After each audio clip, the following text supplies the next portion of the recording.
സംസ്ഥാനത്തെ 62 ലക്ഷത്തോളം വരുന്ന സാമൂഹിക സുരക്ഷാ പെൻഷൻ ഗുണഭോക്താക്കൾക്കും വിവിധ മേഖലകളിലേക്കുള്ള ആനുകൂല്യങ്ങളും കുടിശ്ശികകളും കൈപ്പറ്റുന്ന ഗുണഭോക്താക്കൾക്കും സംസ്ഥാന സർക്കാരിന്റെ ഭാഗത്തു നിന്നും ഏപ്രിൽ മാസം മുതൽ കുടിശ്ശിക അടക്കമുള്ള ആനുകൂല്യ വിതരണം പ്രഖ്യാപിച്ചു.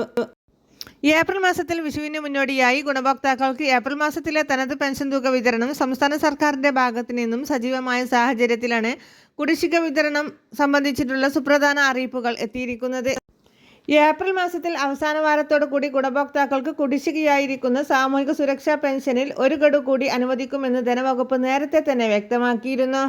ഇതിന്റെ ഭാഗമായി ഏറ്റവും പുതിയ നടപടിക്രമങ്ങൾ സംസ്ഥാന സർക്കാരിന്റെ ഭാഗത്തു നിന്നും ആരംഭിച്ചു.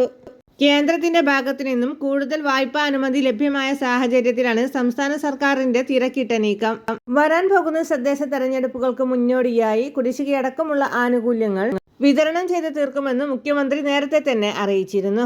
കുടിശ്ശികയായിരിക്കുന്ന 3 ഗഡു ക്ഷേമ പെൻഷൻ തുക 3 ഘട്ടങ്ങളിലായി വിതരണം ആരംഭിക്കുമ്പോൾ ആദ്യ ഗഡുവായ 1600 രൂപ വീതമാണ് ഏപ്രിൽ മാസം അവസാന വാരത്തോടു കൂടി ഗുണഭോക്താക്കൾക്ക് എത്തിച്ചേരുക.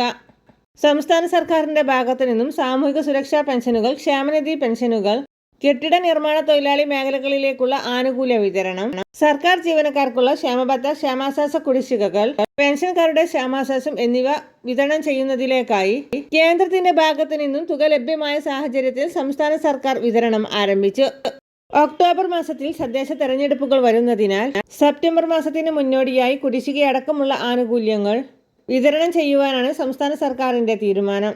തദ്ദേശ തെരഞ്ഞെടുപ്പുകൾ വരുന്ന ഒക്ടോബർ മാസത്തിന്റെ മുന്നോടിയായി ജീവനക്കാർക്ക് ശമ്പളത്തിലായിരിക്കും ക്ഷാമബത്ത അനുവദിക്കുക. പെൻഷൻകാർക്ക് സെപ്റ്റംബറിലെ പെൻഷനോടൊപ്പം ക്ഷാമാശ്വാസവും ലഭിക്കും. ആനുകൂല്യം വിതരണം ചെയ്യുന്നതിലേക്കായുള്ള കടപ്പത്ര ലേലം നാളെ മുംബൈ ഫോർട്ട് ഓഫീസിൽ ഇക്ബർ പോർട്ടൽ വഴി നടക്കും.